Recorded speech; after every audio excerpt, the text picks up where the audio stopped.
إلى حضرة النبي صلى الله عليه وسلم وعلى آله وصحبه أجمعين. ثم إلى حضرة ثم إلى أمنا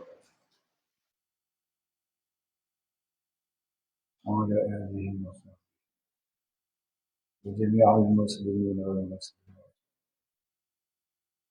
الأحياء منهم والأموات، خصوصا إلى والدينا وأولادنا وقرابتنا أجمعين،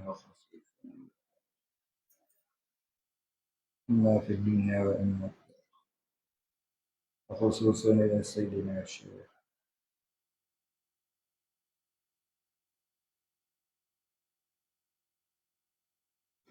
وعصولهم وقوعهم ومن ينتسب إليهم أجمعين. شيء لله الفاتحة. أعوذ بالله من الشيطان الرجيم. بسم الله الرحمن الرحيم. الحمد لله رب العالمين الرحمن الرحيم مالك يوم الدين إياك نعبد وإياك نستعين اهدنا الصراط المستقيم صراط الذين أنعمت عليهم غير المغضوب عليهم.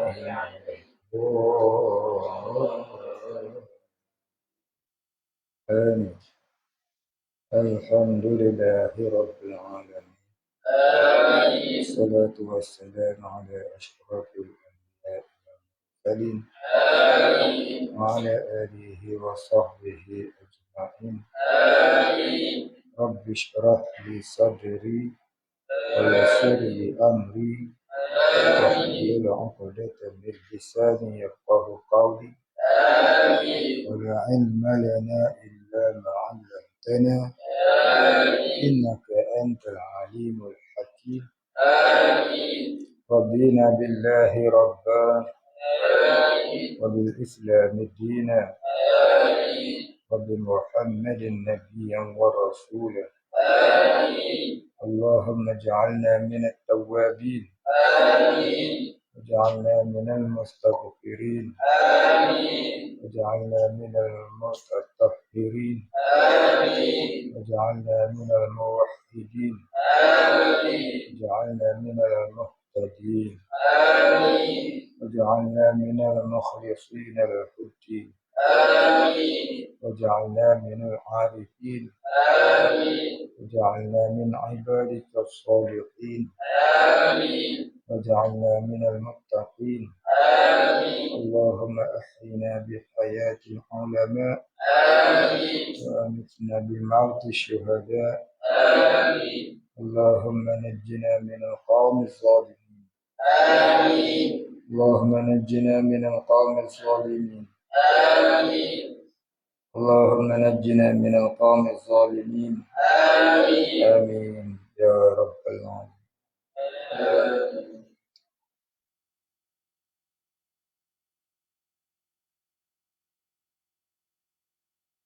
بسم الله الرحمن الرحيم. الحمد لله رب العالمين. قال المصنف والمؤلف رحمه الله تعالى ونفعنا به وبعلومه وبركاته آمين يا رب العالمين. Qala musannaf dan ketiga turubul adab.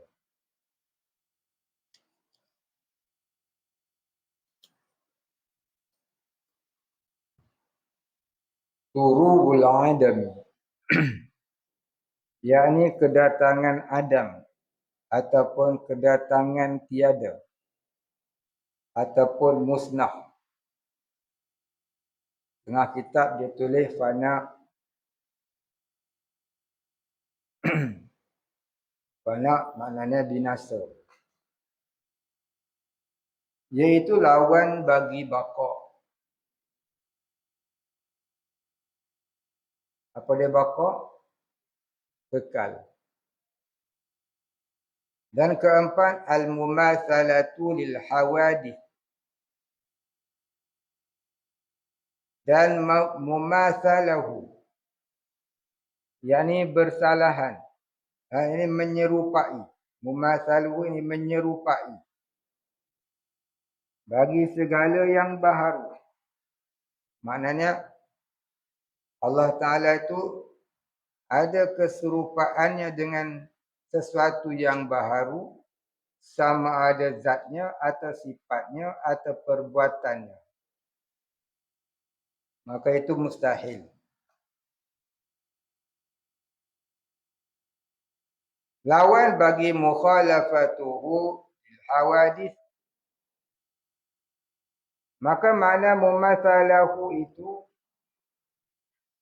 maka makna mumatsalatu lil hawadith itu seperti bahawa ada ia, ini ada ia.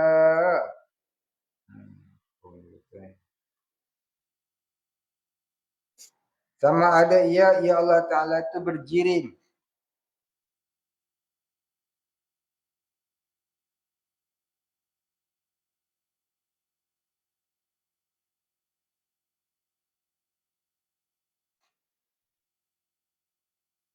Dan makna jirim itu yang memenuhi lapang. Dan sesuatu yang berhajat kepada tempat lapang. Itu kata jirim.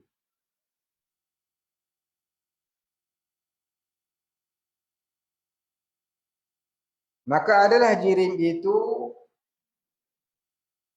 a'amun. A'amun. Apa dia a'amun? Iaitu umum. Iaitu segala jenis makhluk dikatakan jirim. Kerana dikatakan bagi jisim dan jauhar, ini termasuklah dalam arti kata jisim ataupun jauhar, maka jisim jauhar itu termasuklah dalam arti kata jisim di sini.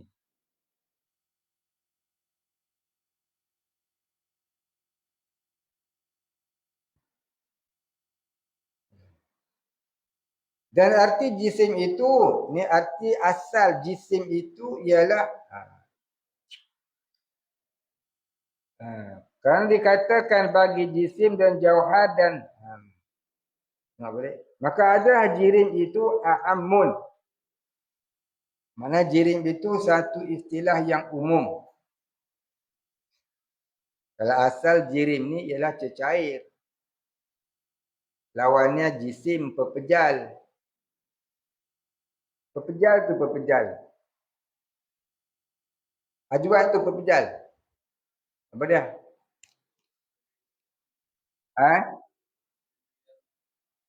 Benda yang itu. Oh, pepejal tu benda yang itu. Apa? Apa itu?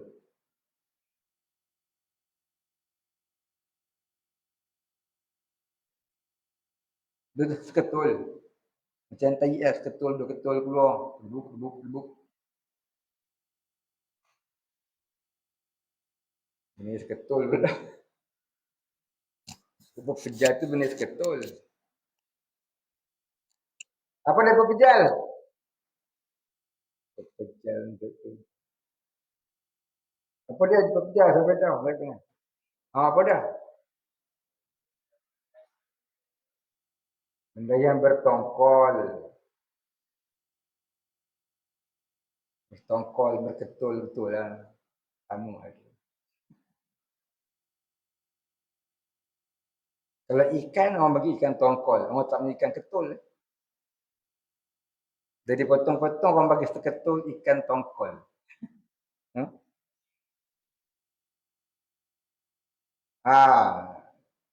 Berketul, bertongkol. Betul lah tu. Faham lah tu. Kalau cecair, apa cecair?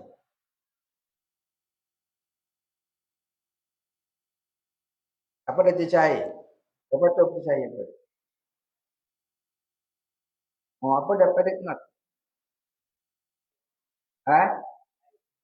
Air.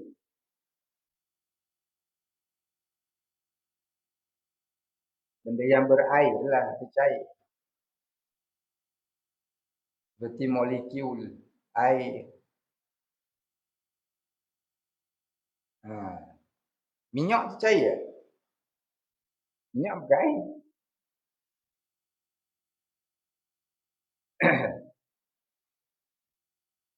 Jadi, kalau kita mengaji sains, alam ini terbahagi kepada dua bentuk. Satu bentuk pepejal, satu berbentuk cecair. Pepejal dalam bahasa Arab disebut apa tadi? Disebut apa ni, Omar? Jisim. Kalau cecair disebut apa itu?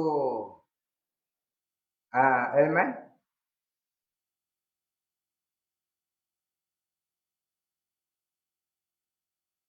Itu sekolah rendah? Elman sebelum masuk pondok ni pernah sekolah rendah? Tak sekolah rendah pun dah. Apa dia Elman? Tak tahu? Tahu ke tak tahu? Tak tahu. Cecair itu Arab kata jirim. Tulislah Elman. Jangan kata tulis Elman nafi'an. Tulis. Jirim cecair. Jisim pepejal. Jirim seperti air. Jisim seperti pokok.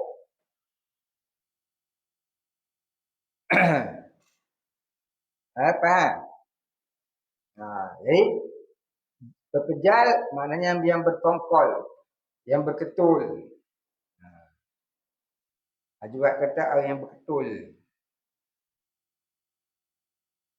Kalau cecair ini seperti air, minyak.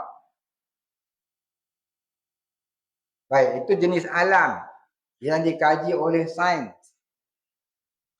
Tapi dalam ilmu tauhid, selain daripada jirim dan jisim, ada lagi. Apa dia? Ada jauhar.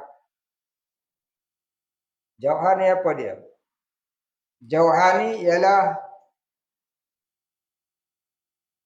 perkara yang halus yang tak boleh dibelah bahagi. Itu namanya jauhar. Perkara yang halus yang tak boleh dibelah bahagi, itu namanya jauhar. Contohnya apa? Siapa tahu?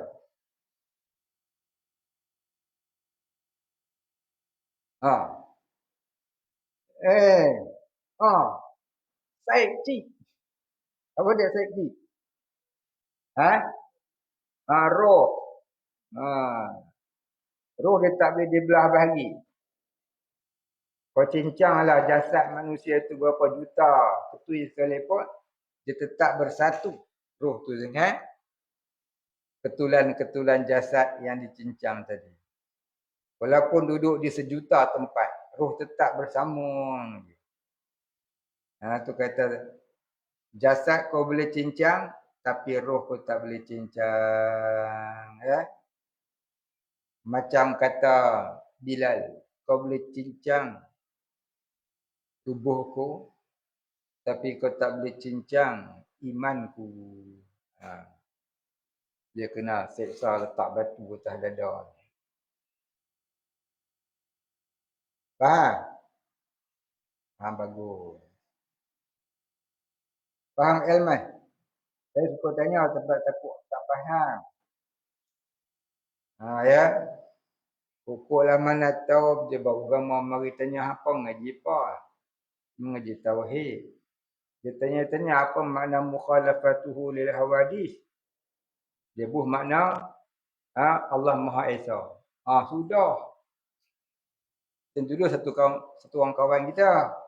Kita tanya apa dia kidam, dia kata kekal. Tu yang saya tak mahu. Siapa aja Ustaz Anwar Helmi. Dia ada kidam kekal. Ya betul. Wajib sumpah lillah. Berat aku. Itu saya duk aja tanya. Tanya faham ke tak faham? Aku faham. Tanya dia dah. Saya tanya bakok pula. Bakok mana apa? Sedia. Sudah. Wadania apa mana wadania Aiman? Sebab Islam. Mungkin wujud. Wadania apa? Ada. Sudah. Faham? Umar bin Dusli. Tu risau saya tu. Ni tauhid ni. Orang duk kira aurat semayang ni. Tauhid tak kira. Semayang tak sah bukan jadi kafir. Batal dia berdosa. Tauhid tak sah kafir min. Duk telagah bak aurat semayang. Kena pakai t-shirt panjang ke t-shirt pendek dalam ketum. Nak stocking tidak. Tengok ke bawah ni ke mana? Yalah baguslah jaga benda tu. Tauhid tak kisah. Tauhid tak faham tak kisah. Macam reti. Ingat tauhid ni sekadar hafal uji dalam bakar. Sampai kau nuhum untuk kalimah. Tauhid sekian. 68 ni 2 hari hafal bila ingat. Ingat bila sampai tauhid. Kau ialah faham tu buat senang. Tauhid bukanlah wudu.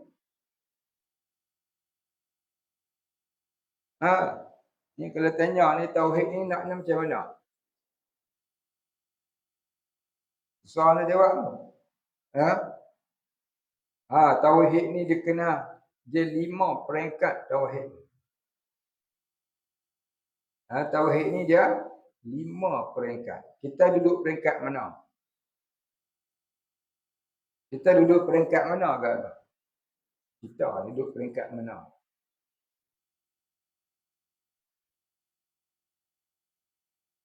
Kalau tak melepasi peringkat yang melepaskan diri daripada azab kubur dan azab akhirat, maka hidup kita di sana nanti dalam barzakh pun tersiksa, dalam neraka lagi. Apalah lagi ya. Ini tauhid. Tu bagi yang sah. Kalau tak sah tauhid, ngaku dia ada sunnah. Orang ni senang buat tauhid ni kan.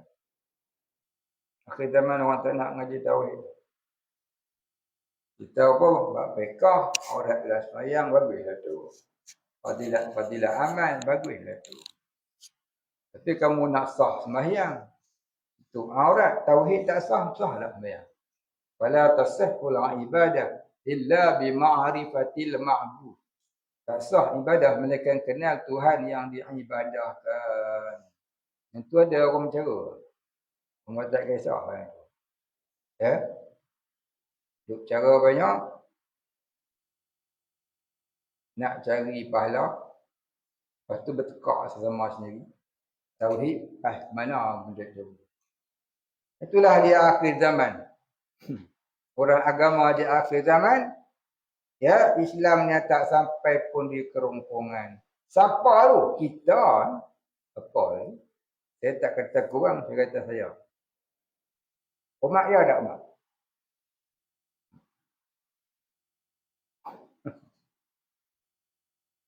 $68 apa Idul Iman apa dah? Ya. Saya kata apa dah? Ingat. Apa? Ingat. Apa ni? Apa kata apa? Dah. Itulah dia. Kita duduk di pondok yang bernama Umar. Ya, yang duduk hari-hari tengok carta. Yang masuk suruhan tak kurang 10 kali sehari.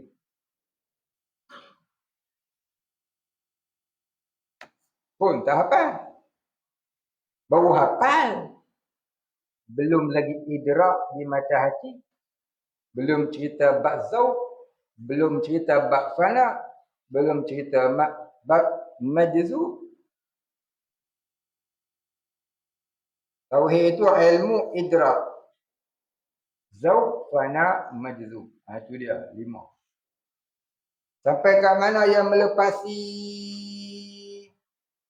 siksaan kubur dan siksaan neraka? Sekurang-kurangnya idrak. Bukan ilmu. Ilmu kok senang. Tu pun tak boleh nak berenang. Ilmu pun tak lepas. Jangan duduk sembang. Kita duduk mengaji ni pun tak lepas. Ilmu pun tak lepas. Dengan kata idrak. Habis itu apakah jalan kita nak melepasi? Kalau kita ni orang malas beribadat, dosa tak henti-henti, ya, nak mati syahid, tak berperang. Orang Palestin mati syahid, peluang dia terbuka luas. Ya, dah 50,000 orang dah syahid di Palestin. Konok dia orang. Orang mati syahid, dia tidak terpenjara di dalam bumi yang gaib. Orang mati syahid, dia tidak ditanya di alam barzakh, ma rabbuka. Orang mati syahid, bila dia balik pada Allah, terus dia ditanya, apa yang kamu nak? Apa yang kamu nak? Dia tak tanya ma rabbuka dah. Apa jawab dia? Aku nak hidup semula. Kemudian aku nak mati syahid.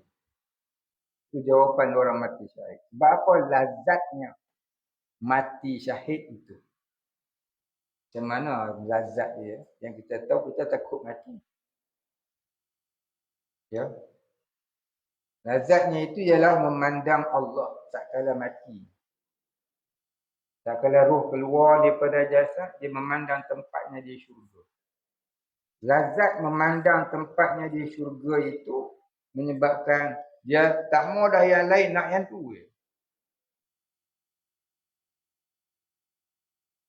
Maka ada orang mati syahid itu, tak kala keluar ruh dari jasadnya, dia memandang Allah. Itu kata syahid. Syahid maknanya memandang. Jadi orang mati syahid tadi, setelah dia ditanya malaikat, apa yang kau nak? Dia bukan tanya marah buka dah. Tapi sungguh dia syahid sebagai orang yang mukmin. Kalau syahid dia tu tak mukmin, tak jadi juga, tak nama syahid. Lepas tu nak syahid, kena ada ilmu dulu. Awal Islam tak perlu ilmu. Mengaku saja la ilaha illallah Muhammad Rasulullah, terus pergi perang, gugur, syahid iman.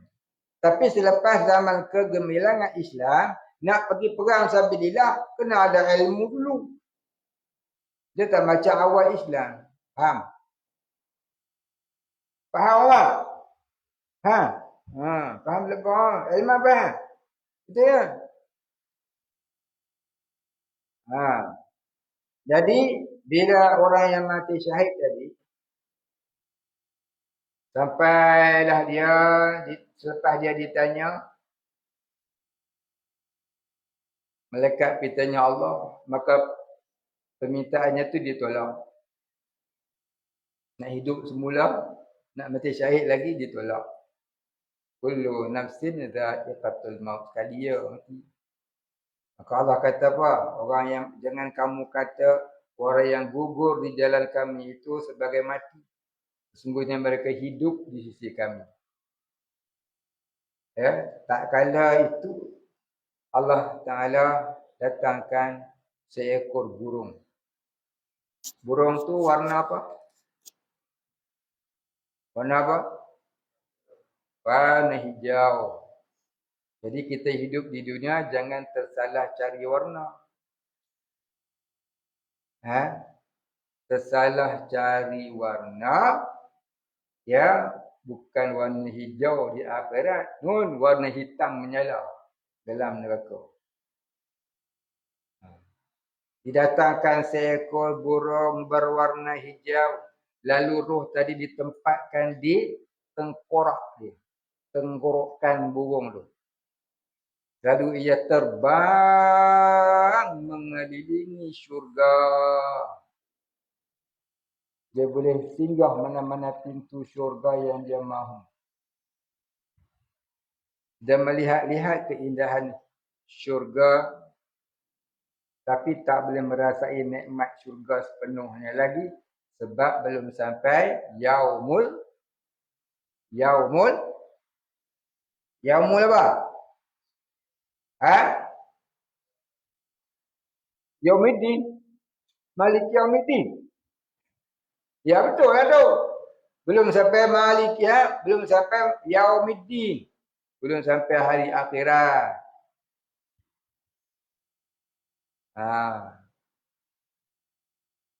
Aduh pula Ridwan kata Yaumul Jumaah. Syukur-syukur dia Yaumul Jumaah.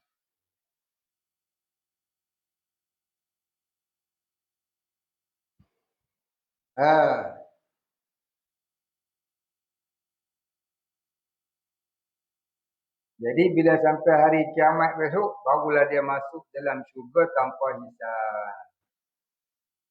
Ya. Baik. Itulah dia kita kena bercita-cita mati syahid. Pasal kita ni malas sangat beribadah. Betul tak? Ngaji pun malas, beramal pun malas, maksiat yang banyak kan. Tak nak lagi mati syahid. Beramal malas, ibadat malas. Berat. Makan rajin, tidur rajin, main rajin, seronok rajin. Amal malas, ibadat malas, ngaji malas. Tobat pun tak apa nak tobat. Tu pun tak nak lagi bercita untuk mati syahid. Maknanya berat sungguh tu. Kita tak ada jalan lain lah melainkan bercita-cita untuk mati syahid. Itulah dia kelebihan orang mati syahid. Ya. Jadi bila kita hidup di dunia, hendaklah kita hidup di dalam sibghatullah, celupan Allah. Celupan, celup tu warna lah. Itu saya kata tadi, jangan tersalah warna. Jangan tersalah sibghah. Salah sibghah jadi sibghatus syaitan. Salah warna jadi warna syaitan. Faham Umar? Kau semua faham? Apa dah menapa-lapa ke iman? Tak. Apa dah? Ingat? Hafal tapi lupa mana tak hafal lah. Hafal tapi lupa mana tak hafal lah tu. Dia kalau hafal kena ingat lah sampai bila-bila dah lupa tak nama hafal. Namanya nyanyok.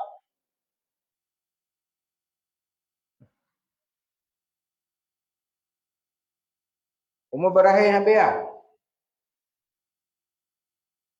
Dah tak? Saya tanya habis. Kamu jawab tu ya. Tanya pun tak mau jawab. Risau. Nak buat pun. Buat apa memang. Saya tak mau tanya lah. Saya nak tanya hak 7 orang dulu lah. Hak kedua tu apa sendiri lah. Pergi ambil ijazah dekat 7 orang yang saya bagi ijazah. Pasal apa? Melepasi had target. Hak langsung tak mengapai ni, nasib engkau lah. Bagi masa dah lama, pergi buat tarikh memang. Pergi hafal pula matan yang kedua yang saya bagi. Saya nak tengok korang pula yang dapat. Saya dah kata duduk pondok sekurang-kurangnya 12 matan kamu kena hafal. Kalau umur berakhir pun tak dapat, memang tak dapat semualah. Tersebut temerang lah. Ya. Yang perempuan dah hafal ke belum umur berakhir? Tu yang pokok pertama. Lepas tu nahu, lepas tu sorok. Nanti nak cerita lagi hak mana pula. 12 matan kena hafal. Ya. Ilmu ni biar orang kata kita bodoh. Tak payah pergi tunjuk-tunjuk orang. Kadang-kadang ada orang tu dia rasa dia alim. Dia kata dia pandai oleh semua bodoh. Tak apalah. Kita bodoh pun tak apa. Ya. Ngaku bodoh dengan orang tak apa. Jangan ngaku pandai dengan orang. Aku pandai. Kita tanya apa macam tu. Buat apa? Bukan? Ya aku bodoh tak apa. Baik, habis itu. Kerana dikatakan bagi jisim dan jauhar. Baik jisim dah cerita, jauhar dah cerita. Ada lagi apa? Jauhar jirim. Jauhar jisim. Jismul latif. Dan berbagai lagi jenis-jenis makhluk yang Allah jadikan. Sebab apa nak cerita gitu? Ada jauhar, ada jisim, ada jirim, ada jauhar, ada jauhar jirim, ada jauhar jisim, ada jismul latif. Karena nak cerita Allah Ta'ala tidak daripada jenis-jenis itu. Allah tu mukhalafatuhu ta'ala lil hawadith. Maka Allah tidak daripada jenis-jenis itu. Allah bukan jisim, bukan jirim, bukan jauhar, bukan jauhar jisim, bukan jauhar jirim, bukan jismul latif dan sebagainya. Langit tak dapat dilihat oleh mata kasar. Kenapa? Kerana Allah jadikan dia dari jismul latif. Jisim yang teramat halus. Yang tak boleh dilihat oleh mata kepala. Sebab tu NASA duk kaji. Tak ada langit. Langit bukan boleh dapat dilihat dengan mata kepala. Dia kata di cakrawala sana gelap gelita. Panas. Tak ada udara. Oksigen pun tak ada. Kalau kita duduk sana mati kita katanya. Baik angkasa lepas yang dikaji oleh NASA tu, itu semuanya alam syahadah. Belum alam langit lagi. Alam langit kita tak tahu duduk mana. Serah pada Allah. Tak wajib kita pergi kaji duduk mana. Wajib kita percaya sahaja adanya langit. Siapa tak percaya ada langit, murtad. Wal'iyahzubillah.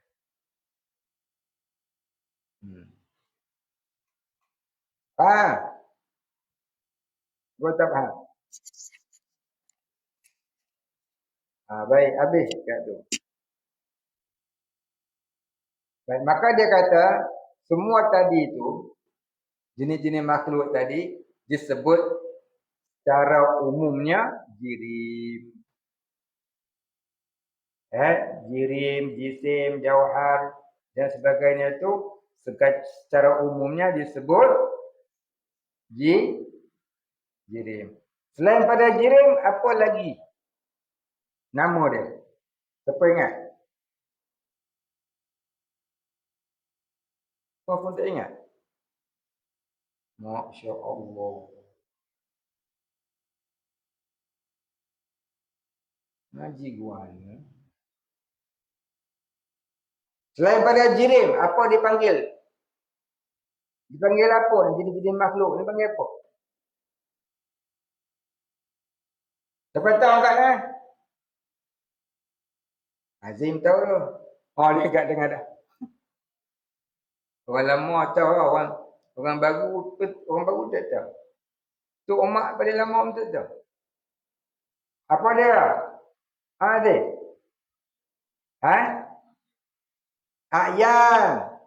A'yanun. Hai, susah ingat. Dengan kitab disebut a'yan. Maka a'yan tu apa dia? Segala jirim, jisim, jauhar, jauhar latif. Jauhar jirim, jauhar jisim, jismul latif, semua tu namanya a'yan. Diri makhluk tu nama a'yan. Kalau diri Allah namanya apa? Siapa tahu? Diri Allah tak tubuh menyepak. Berlebar hari-hari tu. Diri Allah apa namanya? Ajwat. Tak, buat hidung. Tak tahu. Sembahyang pula.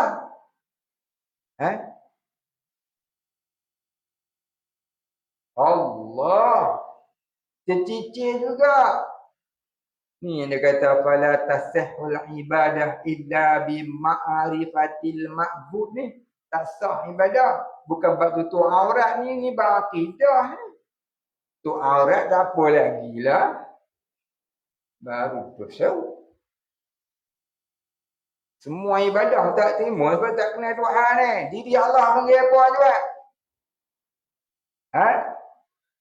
Tuhan. Diri Allah panggil apa? Lagi sekali. Ha? Kuat ni. Allah. Hello. Diri Allah panggil Allah. Oh, berat lah lagu ni. Banyak kali cerita lah. Lama letih ha. Tauhid tak lepas ni macam mana nak pergi mengaji hak lain. Tu yang saya duk pening pula. Tauhid yang mudah-mudah ha. Very simple question. You cannot answer. Okay. Cakap Arab mesti. Ni kepala saya. Diri Allah panggil apa? Sebab tak? Hak cuti lama tu pun tahu. Macam mana hak lama duk mengaji tak tahu. Tanya Umar lah. Umar. Apa dia diri Allah panggil apa? Diri Allah dipanggil Zat Ajwadi. Oh Ajwadi. Malam-malam main. Malam-malam suruh ngapem. Main. Malam-malam suruh mentelaah main. Diri Allah pun tak tahu. Macam mana.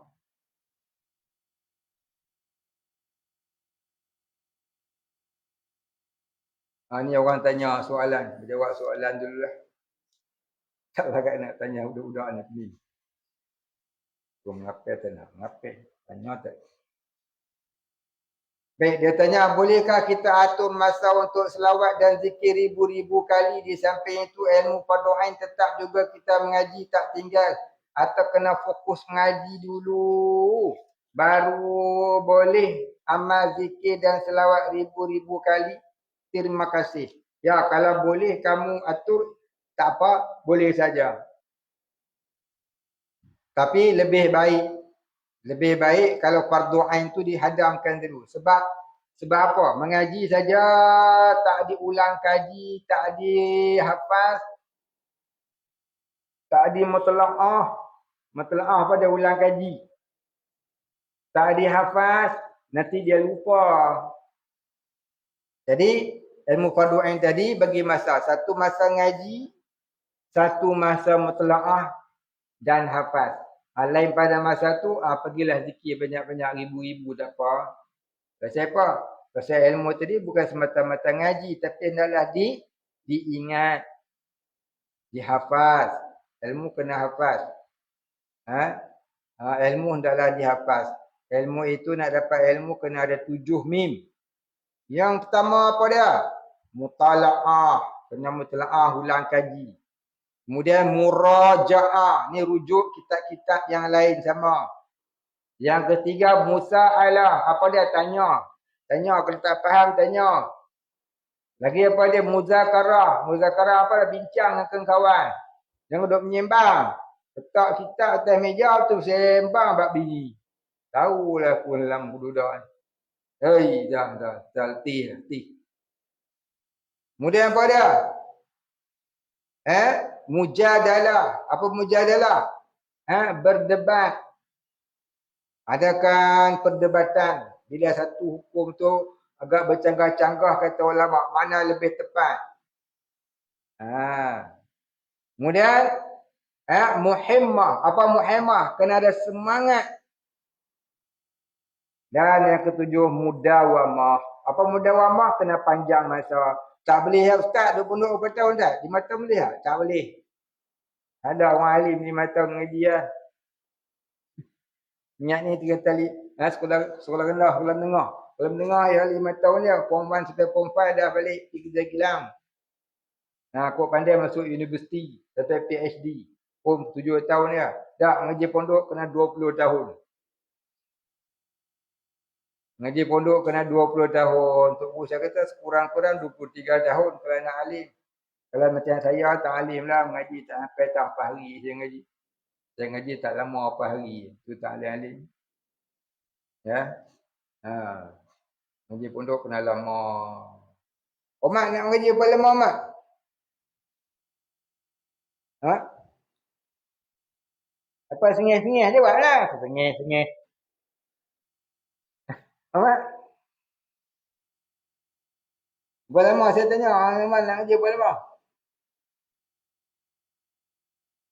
Kata, aku nak kahwin. Ustaz kata 20 tahun. Memang tak nikah lah aku. Awal yang mutamu ke hang lah mak. Tauhid mu tak faham siapa nak hang. Ilman nak ngaji berapa lama Ilman? Ha? Ha? Ini sudah tak sorang.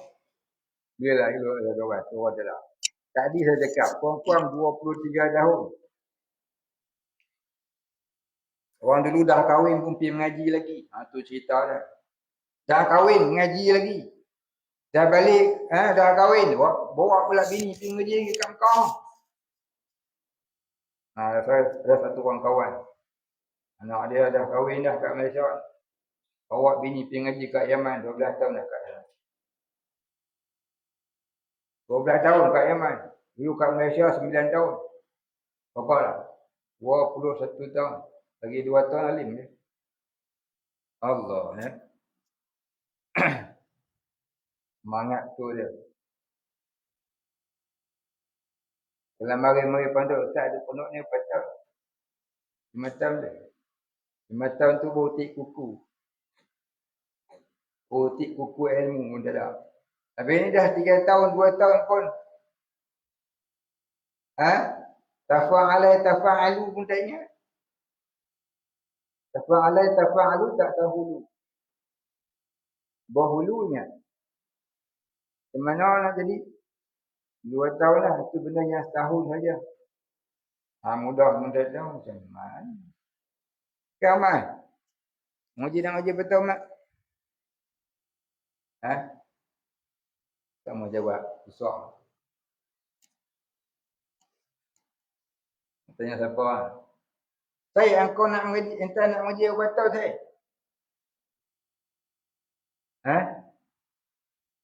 Tak tahu.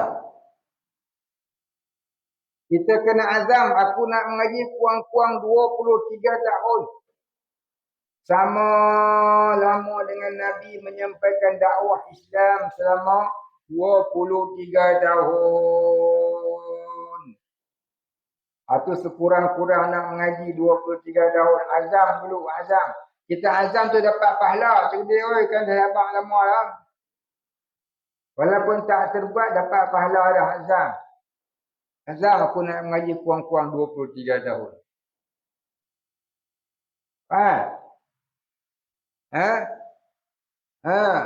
Hasan kata apa? Tak nikah lah aku.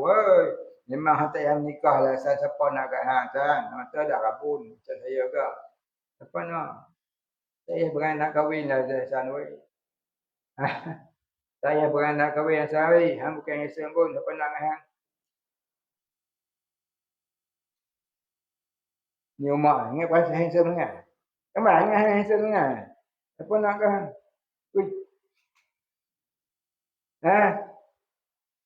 Orang mengaji pondok tak ingat nak menikah. Orang mengaji pondok nak mengaji ya. Kahwin-kahwin nanti dulu. Ni apa duduk kat meja tu tak kitab sikap sembang nak menikah. Boy, siapa anak kampung? Orang yang ada anak darah tu pun tengok mutakhingin.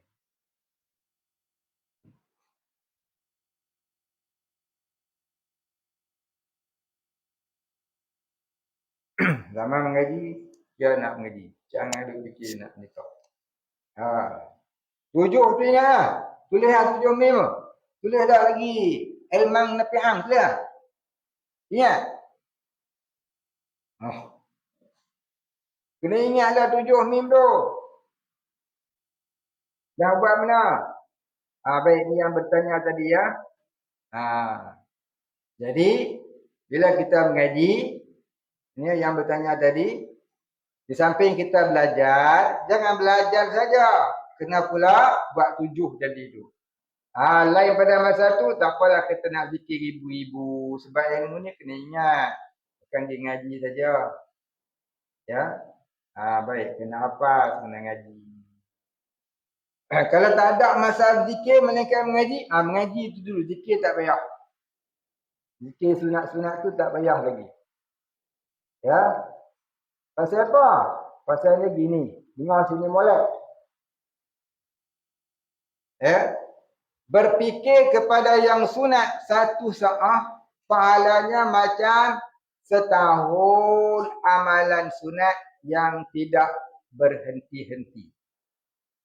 Kita fikir, kita pergi mengaji dan kita fikir nak pergi faham satu perkara sunat, pahalanya macam setahun beramal sunat yang tak ada henti, non-stop. So ada pahala dah? So ada pahala dia umat? Ni umat ni kena sebut balik, dia blur balik. Dia tak boleh puji-puji, dia blur balik. Apa orang tanya orang tak erti ya? Oh, dia kenal lagu tu. Jadi malas balik. Oh, harus sebut nama dia rajin sikit. Baik, yang kedua. Berfikir seketika untuk memahami ilmu fiqah, ilmu ibadah. Ilmu fiqah yang fardu-fardu yang wajib. Contohnya nak faham mengenai aurat solat. Nak faham mengenai batal solat. Rukun solat. Ya. Maka pahalanya seperti sab'ina sanah. 70 tahun. Beramal perkara sunat yang tak berhenti. 70 tahun. Umur kita pun tak sampai 70 apa. Seketika kita fikir yang wajib. Yang apa? Yang perkara fiqah. Besar tak pahala dia, Elman? Besar. Ada lagi besar? Ada lagi. Apa dia? Berfikir kepada perkara untuk mengenal Allah. Maka pahalanya lebih besar daripada beramal sunat 1000 tahun. Alfi amin. Tafakkaru sa'atan khairun min ibadati alfi amin. Tafakkur kepada yang perkara yang mengenal Allah Ta'ala. Perkara untuk mengenal Allah. Apa dia? Tauhid. Tauhid. Pahalanya lebih besar dari 1000 tahun amal sunat yang tak henti. Ya, itu di dalam kitab Syekh Abdul Qadir Jailani. Wahabi amat melarang belajar kitab ni. Oh, Wahabi cukup tak suka dia kata ni maudhu'. Ni hadis maudhu', ni perkara maudhu', ni pendapat maudhu', tak masuk akal dia kata. Kira dengan Wahabi mah lagu tu, kira dengan dia. Yang dia kata Tuhan duduk atas aras. Tubuh Tuhan sebesar aras. Kaki Tuhan di atas kursi. Masuk akal? Masuk akal? Nak jadi syirik boleh lagu tu. Yang tu dia tak fikir. Tentang pahala tak masuk akal. Dia tak ada akal. Ada Tuhan duduk atas aras. Tubuh Tuhan sebesar aras. Kaki aras. Kaki Allah di atas kursi. Ini faham orang Wahabi. Lagi terus. Senang-senang dia nak maudhu'kan kataan yang disebut oleh Syekh Abdul Qadir Jailani rahimahullahu ta'ala. Ya. Baik. Kalau salah sekalipun, mana lebih salah kalau kita kata Allah duduk di atas aras, tubuh Allah dia sebesar aras, kaki Allah di atas kursi. Dengar takut kan? Allah ada kaki letak atas kursi. Orang duduk atas kursi. Ni Allah letak kaki atas kursi. Tu Wahabi punya mengaji. Ada dalam kitab tafsir dia. Tak tafsir orang-orang Wahabi. Faham tak? Habis. Soalan kedua. Wanita yang bayinya meninggal dalam perut termasuk mati syahid ke? Wanita yang bayinya meninggal dalam perut. Bayi dia meninggal, dia tak meninggal. Contoh berlaku pendarahan yang banyak, sesak nafas, aksiden, lepas tu dia dan bayi meninggal. Oh, dia dan bayi meninggal. Mati syahid dah tu. Tu namanya syahid akhirat. Mati syahid beranak. Ya, tu mati syahid akhirat. Jadi mati syahid ni ada 3. 14 tahun yang lalu saya dah cerita dah. 14 tahun ke 40 tahun yang lalu. Saya dah cerita dah. Mati syahid ni ada 3. Yang pertama syahid dunia akhirat. Iaitu orang yang mati dalam perang sabilillah menentang kufar. Yang niatnya semata-mata untuk mencari syahid. Maka dia ni yang digolongkan sebagai orang yang saya sebutkan tadi tu. Apa dia? Matinya itu Allah Ta'ala kata jangan kamu kata orang yang mati di jalan kami itu mati. Sesungguhnya mereka itu hidup di sisi kami. Dan tak kala dia mati dia melihat tempatnya di syurga. Ada yang melihat Allah. Dan setelah itu mereka diletakkan di tenggorokan seekor burung yang berwarna hijau. Lalu burung itu terbang ke mana-mana pintu syurga yang ia kehendaki.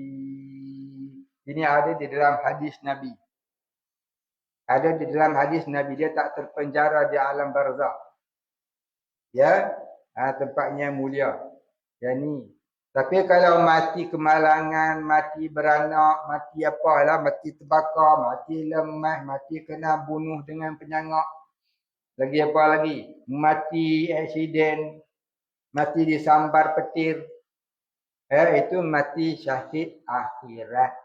Mati syahid akhirat ni tak dapat lah. Ya, kelebihan yang macam tadi. Mati syahid akhirat ni ialah mereka diringankan siksa akhirat kalau mereka mati dalam dosa. Semua syahidnya itu jadi ringan siksanya di akhirat. Itu namanya mati syahid akhirat. Yang ketiga mati syahid dunia. Apa syahid dunia?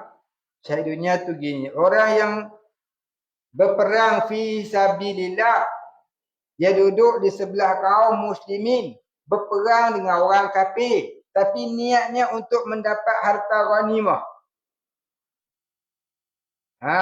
Dia niat untuk dapat harta ghanimah, harta perampasan perang. Bukan untuk menegakkan Islam. Maka matinya mati syahid dunia. Syahid dunia ni macam mana pula balasan dia? Di dalam alam barzakh, dia tak kena apa-apa soalan dan tak kena apa-apa azab. Tapi di akhirat dia kena. Lepas tu kata syahid dunia. Itu jenis 3 mati syahid. Ya. Dulu ada satu orang ustaz. Dia cakap dalam FB. Dia kata orang mati, kenapa orang mati COVID tak dimandikan? Maka dia jawab pasal mereka mati syahid. Sebab tu tak dimandikan. Pelik ustaz ni . Orang mati COVID tak dimandikan bukan sebab mereka mati syahid dunia akhirat. Orang mati COVID tak dimandikan bukan sebab sebab mati syahid dunia akhirat. Dia tak dimandikan sebab arahan WHO. Faham tak? Tolong faham masalah tu ustaz. Adalah ustaz tu dulu. Ini dah kena gam. Mulut biasa. Sama. Lepas. Baik-baik. Kamu cerita siapa lah. Ya, cuma nak cerita nak betulkan pendapat itu tak kena tu. Ya. Tak kena pendapat tu tak kena.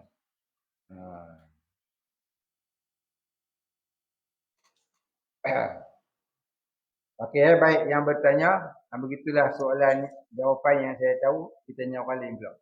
Kok salah. Baiknya, wallahu a'lam. Sambung tadi. Kat mana sambung tadi?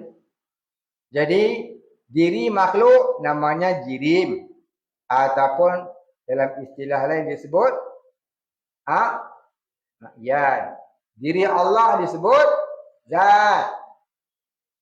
Diri Allah disebut apa? Disebut apa? Ajwad. Tahu tak? Lama dah tahu. Tapi duk menyimbang minyak. Ingat. Saling minyak kali salin lah. Bukan dia seorang dia tak tahu. Hal yang lembak dia tahu. Kalau tanya dia tahu.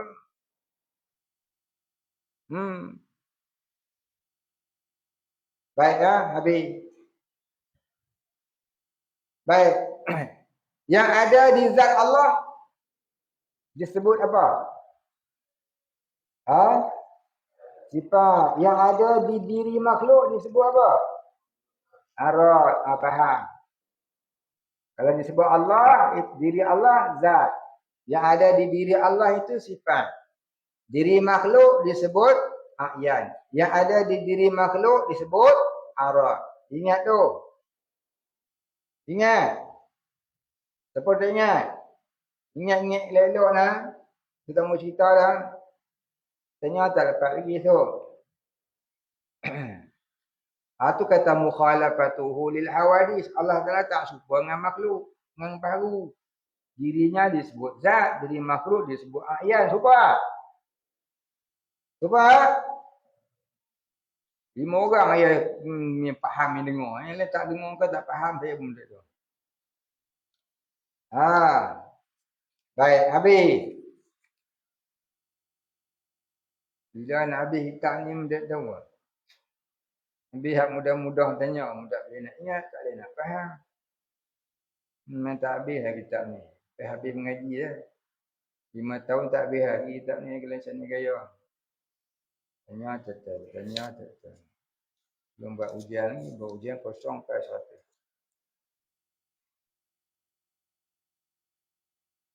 Saya tak tahu siapa kepala duduk situ selalu tu. Dia bukan ngapai menyembang. Saya tahu saya halau keluar balik. Sudah ngaji, kacau orang. Tak tahu siapa kepala ada, kepala menyembang. Saya tahu saya halau balik malam-malam. Kacau, orang nak ngaji kacau. Saya suruh mengapai dia duduk menyembang.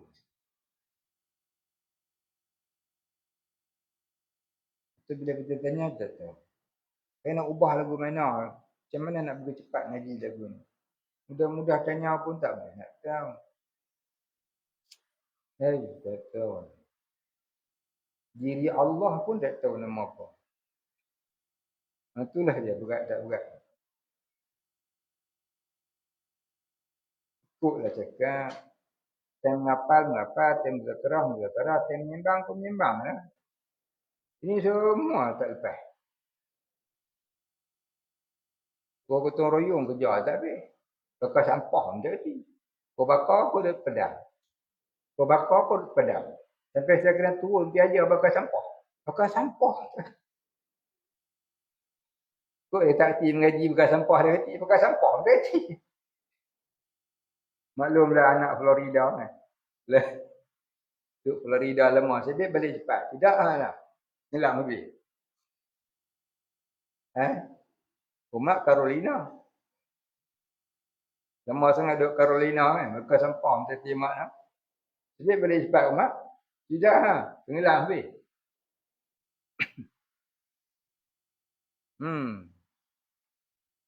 Wah, kita sambung tadi. Jadi jirim ni ada beberapa makna. Jirim ada beberapa makna. Yang pertama, jenis makhluk. Dinamakan jirim juga. Jirim ada beberapa makna. Satu, jenis makhluk. Yang kedua, cecair. Yang ketiga, dosa. Ya ayyuhal mujrimin. Wahai orang-orang yang berdosa.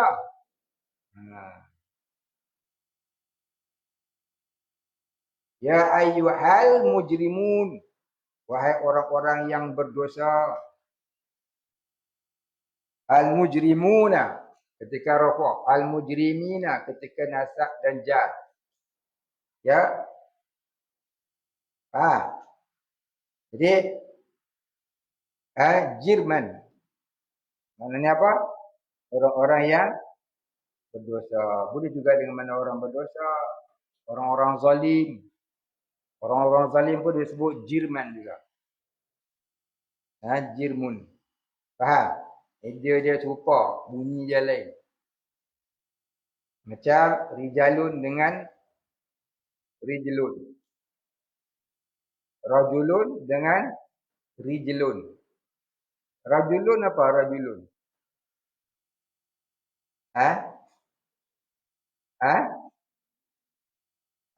Rajulun jantan. Rijlun kaki. Rajulun jantan. Rijlun kaki. Dia serupa. Barun macam barun, burun, birrun. Barun, burun, birrun. Dia sama. Tapi maknanya lah barun apa dia barun? Barun daratan, birrun kebaikan, burun gandum. Bukan burung. Burun. Bara. Burun.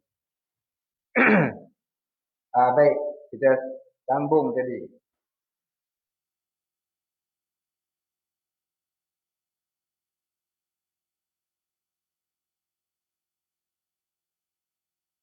Baik, dia kata apa? Dan arti jisim itu barang yang bersusun dua jirim. Yakni dua perkara yang bertongkol. Atau lebih. Dan seperti mana? Seperti pokok kayu. Tubuh badan manusia. Itu jirim.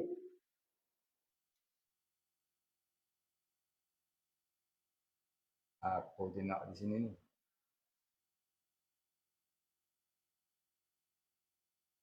Dan arti jisim itu barang yang bersusun dua jirim atau lebih. Ini dua perkara yang bertongkol.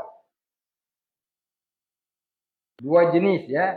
Dua jenis yang Allah ini tu.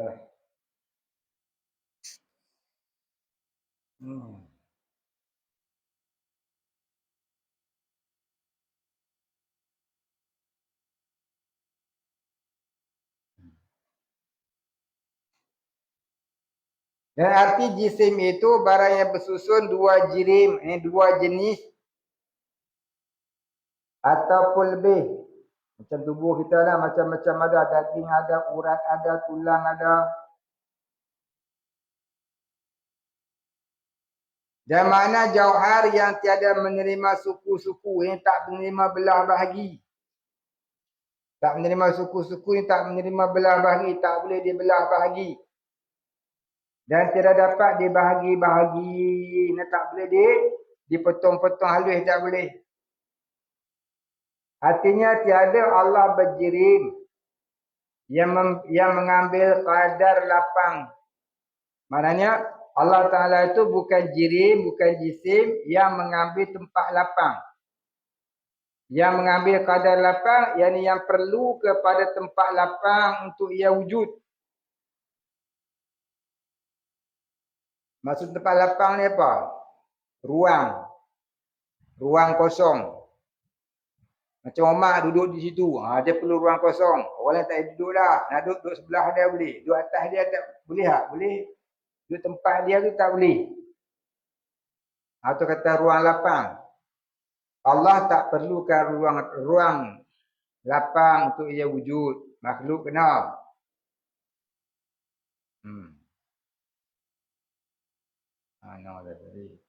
Atau ada ia daripada arad yang berdiri dengan jirim. Apa maksud arad yang berdiri pada jirim? Seperti warna dan gerak dan diam. Termasuklah bentuk. Panjang, pendek, kecil, besar, lebar, bulat.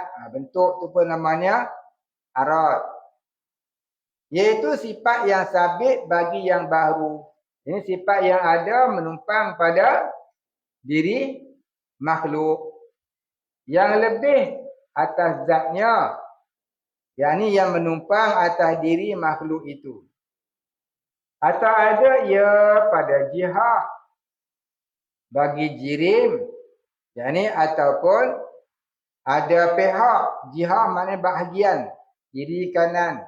Atas bawah. Depan belakang tu jihad. Bagi jirim. Mana kata Allah Ta'ala tidak berjihad. Tidak berbahagian seperti mana makhluk. Seperti makhluk tu ada jihad. Seperti di atas atau di bawah atau di kanan atau di kiri atau di hadapan atau di belakang. Maka sekaliannya itu mustahil. Mustahil bagi Allah. Jadi kalau kita kata kita solat. Ada orang kata kalau kita nak solat, nak khusyuk, kita bayangkan Allah duduk depan kita. Syirik awal-awal lagi. Belum semayang dah syirik. Tak semayang dosa, semayang syirik. Siapa duduk bayang Tuhan duduk depan? Boleh tak bayang Tuhan duduk depan? Tak boleh. Syirik. Ada bayang Tuhan duduk depan. Dulu saya tengok cerita. Ceramah mana saya pun tentu masa tu saya kecil-kecil. Saya nak khusyuk dalam semayang. Ya, kita semayang. Bayangkan Allah duduk depan kita. Tokong. Maka kau sembah tokong lah. Lepas tu lah mengaji tauhid ni kena ngaji betul-betul. Ya. Jangan duduk bayang Tuhan tu duduk depan. Tak boleh salah. Lepas tu kena mengaji tahu. Kono-kono nak khusyuk langsung syirik. Nak belajar tu. Baik habis. Dan barang siapa menyabitkan bagi Allah. Yakni barang siapa beriktikad. Barang siapa menyabitkan bagi Allah. Barang siapa beriktikad bagi Allah. Jihad. Yakni ada arah yang tertentu. Jihad ni boleh juga kita maksudnya arah yang tertentu. Atau bahagian tertentu.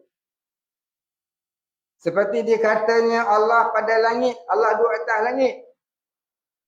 Tiada kufur. Tak kafir. Tapi haram. Sekurang-kurangnya berdosa. Pasal apa dia kata Allah duduk atas langit tak kafir? Pasal dia ambil daripada sabda Nabi. Allahu fis sama'. Dia kata Allah di atas langit. Maka tu namanya hadis mutasyabihat. Kau faham secara zahir hadis. Tiada kau takwil, jadilah haram. Tapi kalau kau tafwid, maka itu benar. Ya, ayat mutasyabihat, kita kena tafwid. Ya, kalau ataupun kita takwil. Jangan faham seperti harfiahnya. Faham? Ayat mutasyabihat. Ya. Wajib kita tafwid. Apa dia tafwid? Serahkan maknanya kepada Allah. Kita tak tahu. Jangan duk hurai-hurai. Jangan duk tafsir-tafsir. Jangan duk apa-apa dah. Serah terus. Atas langit? Ya atas langit yang layak dengan Allah. Kita tak tahu. Dah cukup. Satu ketika seorang sahabat Nabi bertanya Nabi, Allah di mana? Nabi kata di atas. Kata Allahu fis sama'. Jadi maksudnya Allah di atas langit. Baik, kata Allah di atas langit tak faham maknanya apa, hukumnya haram. Tapi kalau atas dasar tafwid hanya Allah dan Rasul yang tahu, itu hukumnya wajib. Ataupun kita takwil. Takwil maknanya apa dia? Allah itu bersifat dengan sifat-sifat ketinggian yang hanya Allah yang tahu. Dah cukup. Langit dengan makna Allah tu bersifat dengan sifat-sifat ketinggian Allah Ta'ala. Allah yang maha tinggi. Maknanya Allah yang bersifat dengan sifat-sifat yang maha tinggi. Yang tak terhingga banyaknya. Yang tak terfikir, yang tak terjangkau akal mengetahuinya. Hanya Allah. Kita kata Allah maha besar. Allah maha besar ni apa dia? Ya, hukum pemerintahan Allah yang tidak ada had dan sekatan. Tidak ada sempadan. Itu kata Allahu Akbar. Allah Maha Besar. Itu takwil dia. Bukanlah zat Allah tu besar. Besar sebesar arash. Macam kata Wahabi itu salah. Itu tafsir pakai kepala otak. Hukumnya haram. Tak jadi kapi. Tapi berdosa. Lepas tu orang Wahabi ni. Tengah lemak dia tak kata kapi. Dia kata berdosa besar lah. Wa mubtadi' pembid'ah. Yang kata zat Allah sebesar arash, kakinya di atas kursi, yang tu ada ulama menghukumkan lebih teruk daripada mubtadi'. Ya. Wal iyazubillah. Baik, habis. Dan barang siapa demikian lagi dikata Allah berjisim tetapi tiada seperti segala jisim. Yang tu pun tak jadi kafir. Tapi jadi haram. Allah tu berjasad tapi jasadnya tak seperti jasad makhluk. Tak jadi kafir tapi jadi haram. Berdosa besar. Tapi kalau menghina boleh jadi kafir. Dan tiada harus dikata Allah di dalam alam atau di luar alam. Kerana memberi ibham, ini kesamaran dan jahat adab serta Allah Ta'ala. Dan jika sah maknanya sekalipun. Oh ni juga. Betul. Boleh ke faham? Umat tak faham ni. Ilman lagi tak faham. Tak faham mendengar lah. Ikut tulis apa saya nak cakap. Cuba tengok boleh. Itu dia kata apa. Dan tiada harus dikata Allah di dalam alam. Jadi dia nak cerita apa ni? Dengan boleh lah. Elmang napi'ang tulis elok. Sagi saya tanya tadi. Umat. Tulis boleh.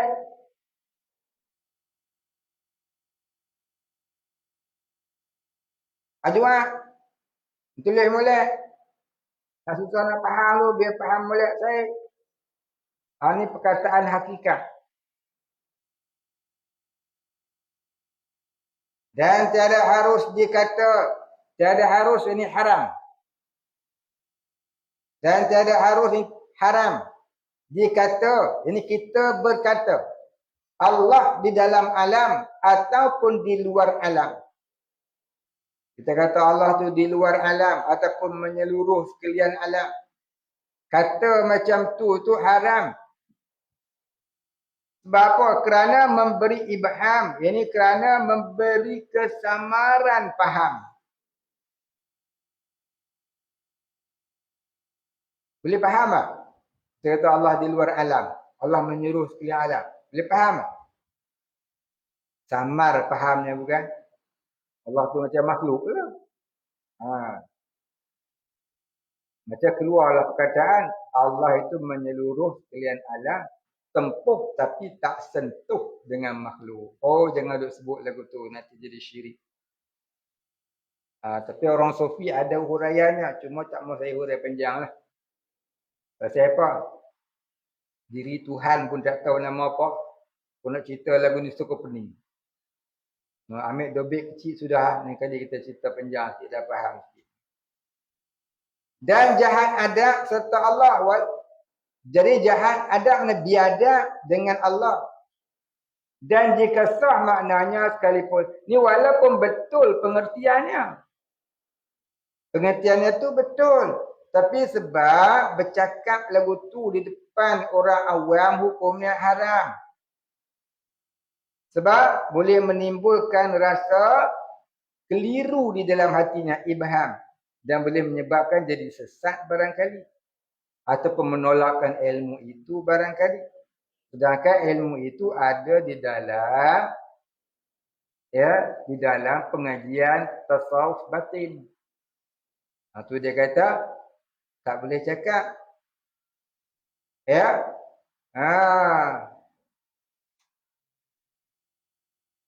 Jika sah maknanya sekalipun, kalau betul pengertian tu sekalipun. Kerana bahawasanya di dalam alam ilmunya, ni pada pihak orang zahir, maksud kata Allah tu di dalam alam, iaitu ilmunya meliputi sekalian alam. Seperti mana firman Allah Ta'ala dalam surah Al-Fusilat. Dalam surah Al-Fusilat. Tulis tak? Ilmang napian tu dia. Surah Al-Fusilat. Dah. Tahu apa ni tulis. Tulis tak berhenti-henti pun. Hanya ada tu. Ya, ada satu ayat dalam Quran surah Al-Fusilat ayat 52. Surah Al-Fusilat ayat 52 bunyinya ala innahu bikulli syai'in muhit. Ala innahu bikulli syai'in muhit. Ketahuilah sesungguhnya dia yakni Allah itu dengan tiap-tiap sesuatu meliputi ia. Maksudnya Allah Ta'ala meliputi tiap-tiap sesuatu. Jadi ulama sufi dia tafsirkan muhit itu ialah zat Allah. Tapi orang-orang syariat mentafsirkan muhit itu ialah ilmu Allah. Ilmu Allah meliputi tiap-tiap satu. Tu dia kata di dalam alam itu ilmunya. Tapi orang sufi kata dalam alam tu ialah zatnya. Jadi kita orang awam jangan sebutlah. Kalau kita pernah dengar, kita diam sudah. Jangan kata dia salah. Kita kata hanya orang tahu yang mengerti. Kita tak tahu, kita tawakuf. Jangan tolak. Jangan pula mengiyakan. Kita tawakuf sudah. Faham tak? Apa maksud tawakuf? Apa maksud tawakuf, Elman? Garulah serban tu. Serban tak kata. Kepala je kata. Apa maksud tawakuf? Umar? Serah diri. Serah diri kat balai polis. Dia dah tangkap. Kes apa? Dia dah dah. Raja ketum. Kau jangan curi dia ketum belakang. Kau balik ke bilai. Kau tangkap tengah jalan. Saya dah jawab.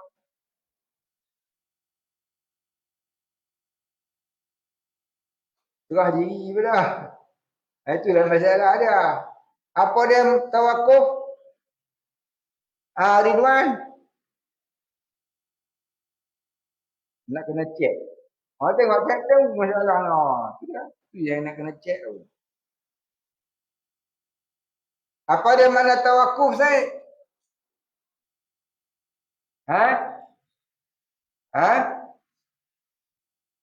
Serahkan pengertiannya kepada Allah. Tulislah Ridwan. Wahai ilman nafi'an mubarakan ilman. Banyak kali dah cerita ni. Sebab apa tak mau dia tengok. Banyak kali dah sebut. Tawakuf ataupun tafwid sama maknanya. Tawakuf, tafwid sama maknanya.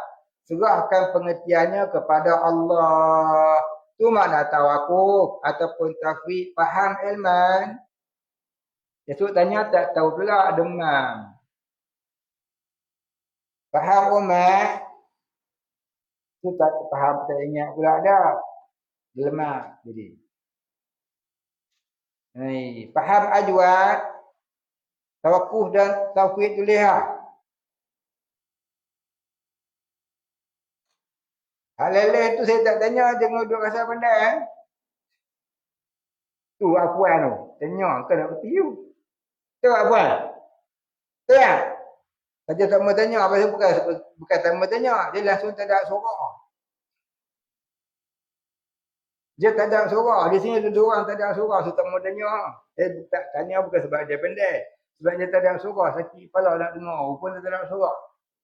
No voice. Tapi kalau gelak, macam rimau, loud and full. Ya, like a tiger, loud and full. Harimau. Tapi kalau tanya tak ada suara. Itulah dia apuan kering. Itu ada apuan. Tanya tak ada suara. Loud one. Yang saya tak tanya tu bukan makna reti ya. Sehari dia kata ustaz ni katanya pak orang ni tak reti kita reti. Tak reti sama ya. Saya tak tanya pasal apa tak ada suara. Dia buat pun saya tak faham, tak jawab pun saya tak faham. Sama. Faham tak? Dah tulis dah tauhid. Oh, reti. Baik. Jadi, ala innahu bikulli syai'in muhit. Sesungguhnya Allah Ta'ala meliputi tiap-tiap suatu. Meliputi di situ pada orang syariat. Dia kata ilmu Allah itu meliputi tiap-tiap suatu. Kalau kata ilmu Allah meliputi tiap-tiap suatu, faham tak? Faham tak? Siapa tak faham kan dengan?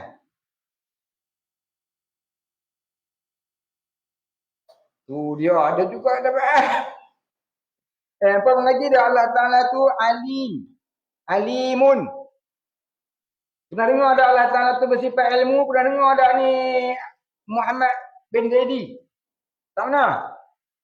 Apa yang faham mengenai Allah Ta'ala bersifat ilmu? Tak faham? Oh, tak faham. Oh, ni.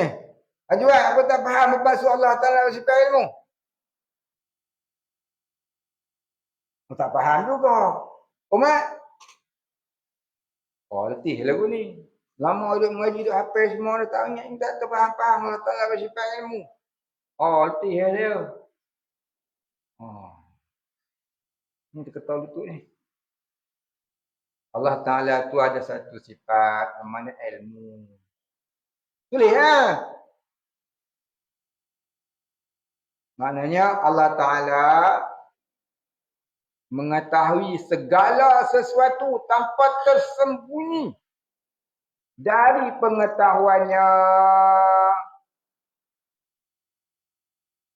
Allah Ta'ala mengetahui segala sesuatu tanpa tersembunyi dari pengetahuannya. Apa pun Tuhan tahu. Tahu tu secara tafsili dan secara ijmali. Allah tahu secara ijmali, secara umum. Allah tahu secara tafsiri, secara detail. Maka dinamakan pengetahuan Allah Ta'ala itu inkishaf. Tak tersembunyi suatu pun dari pengetahuan Allah. Baru hari ni tahu. 2 tahun lebih duduk pondok Muhammad ni baru tahu. Sama dengan Muhammad. Ilman tu lagi. Baru tahu ke dah lama tahu? Baru tahu ke dah lama tahu? Dah lama tahu? Belum masuk pondok dah tahu lah. Hebatlah ilman ni. Apa macam nak buat tahu? Hari ni baru tahu. 20 bulan 10 tahun 2024 baru tahu Tuhan tu bersifat ilmu. La ilaha illallah. Dah 3 tahun duduk pondok suruh mengapai sifat 20. Ni baru tahu Tuhan bersifat ilmu. Masya-Allah ya Karim. Tak pernah baca Quran ke? Innallah wa huwas sami'un alim. Dan dialah Allah yang Maha mendengar lagi Maha mengetahui. Tak pernah baca Quran kau mak? Tak nak jumpa ayat tu? Dah. Tak pernah jumpa. Pelik tu. Ajak tak nak jumpa juga? Tak ya? Baca apa tu? Muhammad? Kau jumpa? Tak tahu makna dia? Tak tahu makna. Cakap Arab nak tahu kan? Cakap Melayu faham tu. Ni dah tahu dah. Dah tahu dah. Tahu dah juga. Allah Ta'ala Maha mengetahui. Jadi Allah Ta'ala mengetahui itu. Allah mengetahui apa yang ada di sekalian alam ni. Allah Ta'ala mengetahui itu apa yang ada di sekalian alam ni. Faham dah? Faham dah? Faham ke tak lagi juga? Cakap lah. Faham dah lagi yang Umar? Baik, Allah Ta'ala mengetahui segala alam ini tu namanya muhitun. Muhitun. Faham tak muhit? Meliputi. Muhit tu maksudnya meliputi. Allah Ta'ala mengetahui segala yang meliputi sekalian alam. Meliputi mana menyeluruh. Tak tersembunyi daripada pengetahuan Allah Ta'ala tu kata muhit. Faham tak? Faham tak? Healthy ni. Nak berhenti dah. Ni lama baca sebab 20. Tak faham-faham. Buat macam mana? Tapi tak apa. Dia mengaku dia tak faham. Bagus juga. Dia dah belagak tahu. Tanya apa macam tu. Ada. Tanya faham tak? Kata tanya tak faham. Muhitun apa maknanya ilman? Meliputi. Meliputi maknanya menyeluruh. Jadi Allah Ta'ala mengetahui itu meliputi sekalian alam. Apa itu alam? Alhamdulillahi Rabbil Alamin. Segala puji tertentu bagi Allah, Tuhan yang mentadbir sekalian alam. Alam itu apa dia alam? Apa itu alam? Alam ni apa dia alam? Alam itu maknanya tanda. Tanda apa? Tanda adanya Allah. Alam, alamatun. Alamun, alamatun. Tanda. Tanda ada Allah. Habis tu apa dia tanda tu? Segala selain Allah, itu namanya alam. Alam itu tanda. Tanda apa? Tanda ada Allah. Maka apakah alam itu? Alam itu tanda segala selain Allah. Itu alam lah.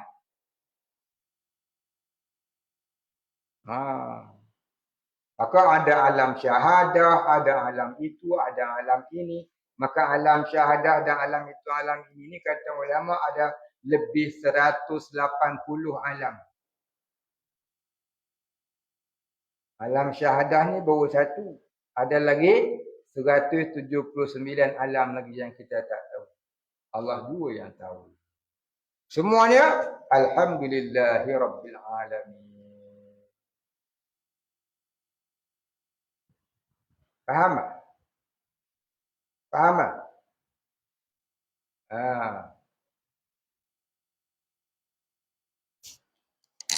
Faham tak? Esok tanya tengok dah kata dah. Betul tak? Betul tak? Betul. Itu yang sonok, itu yang mahal. Itu yang perit dengar saya di merah. Oh, pasal apa? Pasal ni lah. Hari ni saya menjerit-jerit cerita. Apa pula menulis sampai habis dia apa? Besok malam tanya. Dah.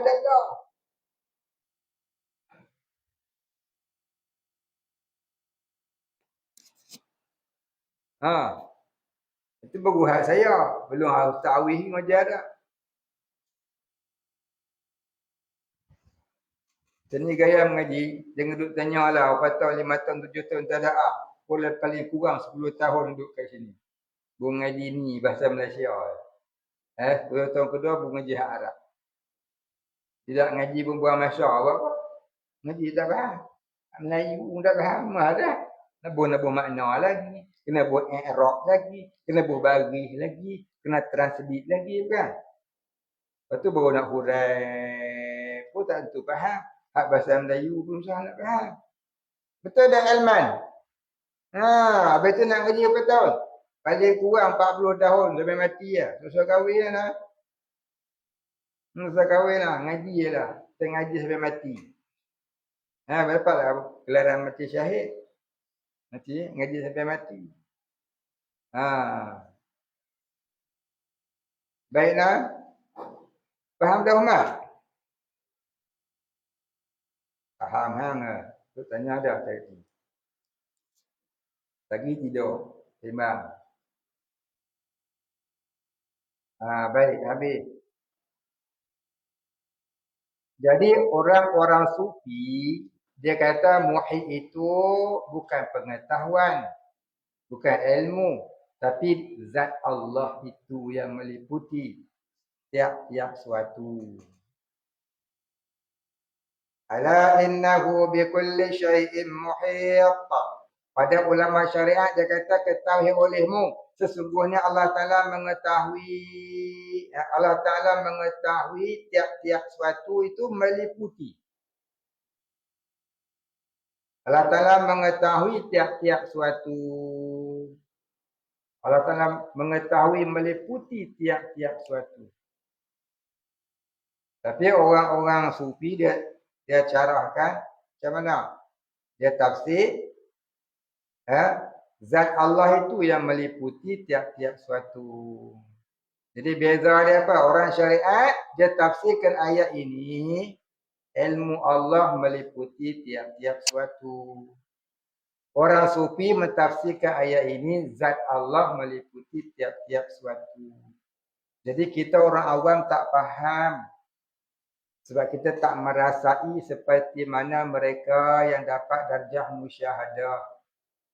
Jadi betul pada hakikatnya, tapi kita orang awam haram nak cakap zat Allah meliputi tiap-tiap satu tu ya di luar majlis pengajian ilmu tasawuf. Apatah lagi di kedai kopi, apatah lagi di pasar malam, apatah lagi ketika sedang membakar sampah yang tak terbakar itu.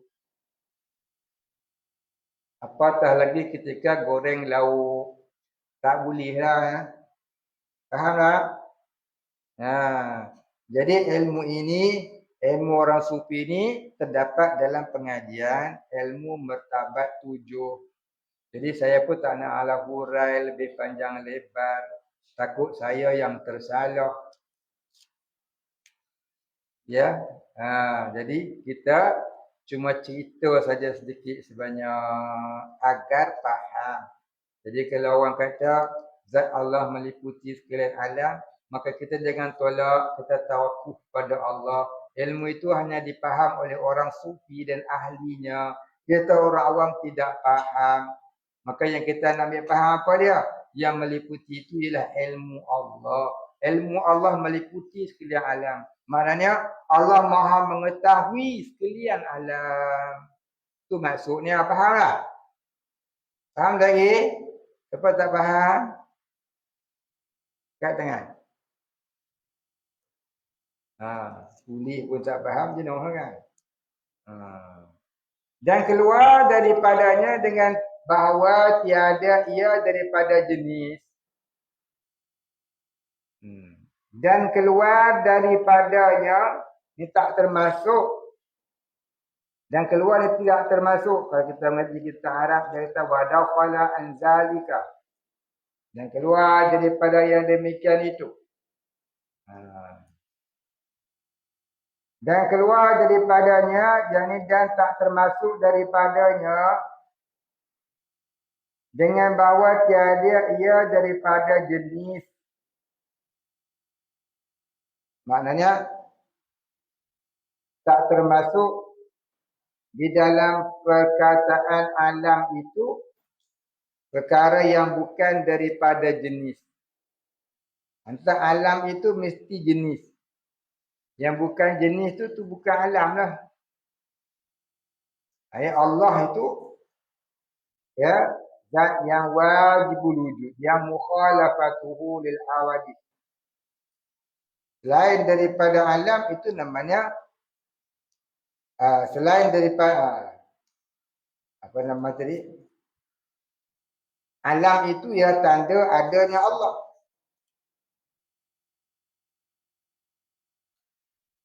Jadi alam itu tak serupa dengan Allah. Maka selain alam itulah Allah. Selain Allah itu adalah alam. Faham? Itu kata, dan keluar daripadanya dengan bahawa tiada ia daripada jenisnya. Dan lagi pula, makna di luar dan di dalam itu daripada sifat yang baharu. Panjang cerita ni. Kalau hurai pun cok kalau umat nak faham. Tidak umat. Dah. Betul dah Muhammad. Pecah kepala no. Ilman lagi lah pecah kepala no. Terus cabut saban. Kalau lagu tu kita berhenti situ dulu, nanti kita hurai balik hari apa? Hari apa? Hari Jumaat. Jumaat. Hari Jumaat kita hurai balik. Jadi kita berhenti kat situ. Dan tiada harus dikata Allah di dalam alam atau di luar alam. Itu pun banyak tak nak faham gitu. Ini perkataan orang sufi. Perkataan orang sufi yang dihuraikan dalam kitab Martabat 7. Jadi kita orang awam tak faham. Mengaji saja pun tak boleh nak faham. Cuma tahu apa hak dia kata, tapi tak boleh nak merasai apa yang dia rasa. Sebab kita bukan orang di dalam makamnya. Kita darjah orang awam. Tak sama dengan orang darjah kewalian. Baik. Ini adalah satu soalan yang terakhir. Ingatlah tanda tadi. Tanda dah. Tanda dah Iman. Nak tanya berkenaan surah Al-Mulk. Dibaca sebelum tidur akan menjadi penjaga di dalam kubur. Bolehkah baca Al-Mulk selepas solat maghrib? Adakah masih dapat fadilat ketika dibaca sebelum tidur? Terima kasih. Kau baca surah Al-Mulk sebelum tidur 4 juta kali sekalipun, tapi kalau tak kenal Allah, tak akan jadi penjaga kamu. Saya jawab hak tu dulu.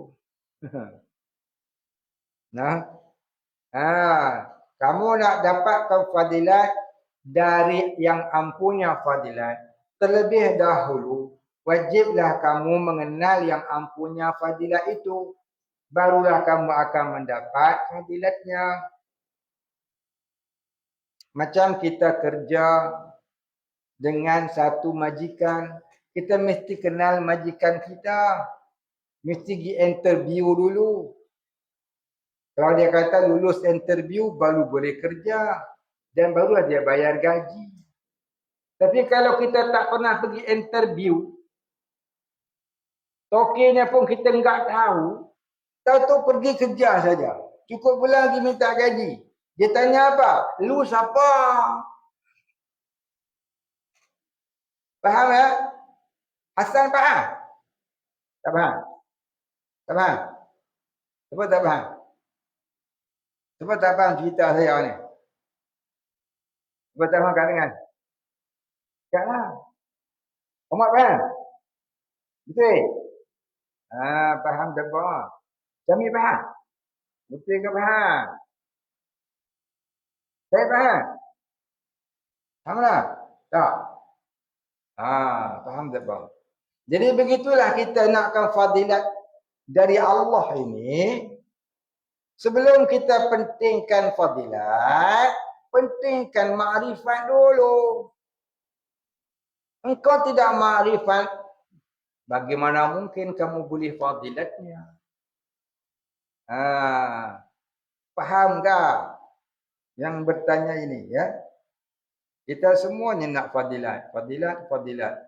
Tapi tak kenal, tidak makrifat, tidak kenal pun Tuhan. Macam mana dia nak bagi walaupun kamu baca 1 juta kali sebelum tidur. Tapi kalau kamu sudah mengenalnya, kamu tak perlu lagi mengharapkan fadilatnya. Kamu mengharapkan rahmatnya, dia semua fadilat dikasih pada kamu. Kalau kamu sudah mengenalnya, kamu dirahmatinya. Bila kamu dirahmatinya, fadilah yang kamu tak minta lah pun dia beri. Barang siapa tidak memohon apa-apa kelebihan daripada Allah, yang dipohon hanyalah rahmat, keampunan dan keredaan, maka diberinya rezeki yang kamu tak pernah minta kepadanya. Barang siapa beramal semata-mata mencari mardatillah, nescaya Allah Ta'ala kurniakan kepadanya perkara yang ia tak pernah minta dengan Tuhannya. Maknanya lebih daripada apa nak minta tu Tuhan beri. Dia nak minta apa? Tapi lebih daripada tu Tuhan beri. Faham tak? Faham tak? Faham? Jadi kalau kita belajar tauhid, tasawuf, kita minta saja kita diampuni dan diredai. Amallah apa-apa pun minta saja ya Allah ampuni dosa aku dan redalah aku, rahmatilah aku. Lain-lain kita sudah minta tak apalah. Pasal apa? Allah Maha mengetahui. Kalau kamu sudah dirahmati, dikasihi, disayangi, kamu tak minta pun dia beri lebih daripada apa yang kamu nak minta. Kamu tak minta, kamu nak minta, tapi kamu rasa malu nak minta, dia beri lebih pada apa yang kamu nak minta itu. Bukan kata kelebihan surah Al-Mulk saja. Barang kelebihan seluruh Al-Quran itu diberikan kepada kamu kalau kamu orang yang arif, yang pengenalnya. Jadi carilah pengenalan diri kepada Tuhan. Carilah pengenalan diri kepada Rabb. Carilah pengenalan kepada Tuhan. Siapa kenal Tuhan, nescaya Allah Ta'ala beri apa yang tak pernah terlintas untuk dia minta pun. Faham tak? Baik. Kalau kamu sudah ma'rifatullah, maka tak perlulah nak bertanya. Tanya lepas, baca lepas maghrib boleh ke? Ya, faham tak? Semoga yang bertanya boleh mendapat kefahaman ya. Boleh faham tak? Umat boleh faham tak? Ha? InsyaAllah umat boleh faham, takkan yang bertanya tak faham. Dulu saya buat contoh, ada satu orang. Dia pergi majlis pameran lukisan. Dia pun tengok lukisan, oh lawanya lukisan ni cantik sungguh. Tak pernah tengok. Maka dia pun tanya orang yang jual, berapa harga ini? Dia kata 20,000. Bapaknya mahal. Tapi dia kerana duit banyak, dan dia punya jatuh cinta dengan lukisan tu, dia pun belilah lukisan tu buat balik rumah. Hari-hari tengok lukisan tu. Hari-hari tengok lukisan tu. Lukisan cantik bukan? Satu hari tikus makan lukisannya, buat sarang kat belakang, dia krik. Berlubang lukisan dia. Dia balik-balik kerja sedih wal'afilu. Tengok lukisan 20,000 sudah berlubang tengah-tengah. Sedih tak? Sedih tak? 20,000 bukan RM2. Kita RM20 jatuh pun cari keliling. Dia 20,000. Sedih wal'afilu, keluar air mata darah. Lukisan tu dah tak jadi molek dah. Buang lah, rugi ya. Itulah rugi orang yang hanya ambil fadilat. Satu hari fadilat tu akan rosak. Kadang-kadang rosak dengan dosa kita. Macam dulu saya pernah cerita. Satu orang abid dia beribadah 30 tahun. Tapi rosak seluruh ibadahnya tu dengan sekali dia berzina. Faham? 20,000 lukisan tadi rosak dengan seekor tikus. Faham tak? Ibadat, pahala boleh rosak. Fadilat pun boleh rosak. Dengan sebab dosa. Faham? Sebab tu jangan nak fadilat saja. Kena kenal orang. Jadi, satu orang lagi ni, dia pergi juga pameran lukisan. Dia tengok satu lukisan tu cantik sangat. Dia kata apa? Pandai sungguh orang yang melukis ini. Siapakah gerangannya? Dia tak beli lukisan tu. Dia tanya toki yang jual lukisan tu. Siapa yang melukis lukisan ini? Saya kepingin benar nak berkenalan dengannya kok. Kau faham tak cakap bahasa? Boleh faham? Ha. Pelukis tu pun tanya hakabu kat dia. Orang yang lukis ini duduk di lorong 8 Kampung Sungai Raya. Namanya Omar bin Rosli. Kamu pergi cari dia. Pergilah tengok-tengok tu dah lukisan rumah dia punya banyak. Lagi lawa pada yang tadi. Kita pergi berkenalan lah dengan dia. Dia kata, tuan ni Tuan Omar ke ayah saya. Ha? Kang ini siapa? Ya saya ini peminat Tuan Omar. Lukisan Tuan Omar cantik sekali. Yang harga di sana itu 20,000. Tapi saya tidak ada wang nak beli. Wang saya cuma ada 20 sen aja. Bukan 20,000. Maka oleh kerana kita pergi tu dengan rendah diri, beradab, nak berkenalan, akhirnya dia pun menerima kita sebagai kenalannya, kasih dia dengan kita sebab kita beradab dengan dia. Maka dia kata apa kat kita? Wahai sahabatku, jangankan lukisan itu yang 20,000, yang 200,000 ini aku hadiahkan kepadamu. Bawa balik. Kita cuma nak yang itu. Tapi dia beri yang lebih hebat. Sebab apa? Kita sudah berkenalan dan kasih kepada dia dengan penuh beradab. Begitulah ibarat hamba dengan Rabbnya.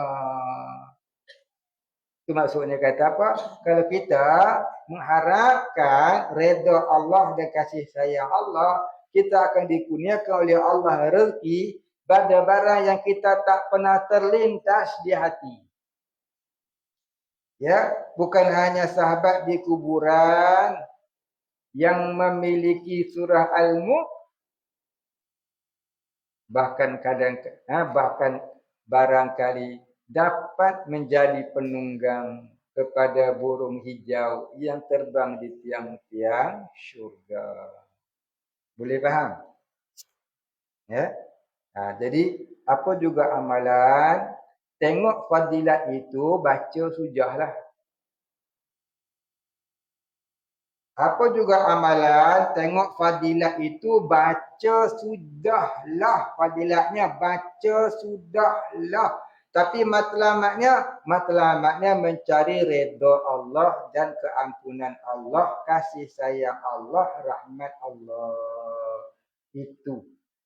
Aku baca ni, ya Allah, semoga kau ampuni segala dosaku dan kau redha aku dan kau rahmati aku.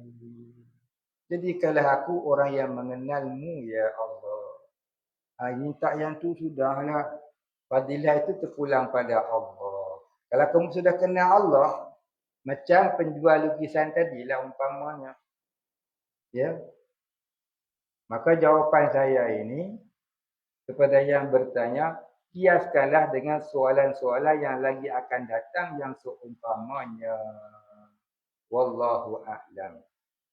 Yang dimaklumkan, kemudian katanya, dan tiada harus dikata Allah di dalam alam atau di luar alam. Ila akhirih wallahu a'lam. Wala ilma lana illa ma 'allamtana innaka antal alimul hakim. Wallahu a'lam. أعوذ بالله من الشيطان الرجيم. بسم الله الرحمن الرحيم. الحمد لله رب العالمين. الرحمن الرحيم. مالك يوم الدين.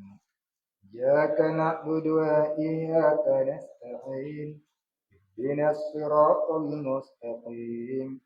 صراط الذين أنعمت عليهم غير المغضوب عليهم ولا الضالين.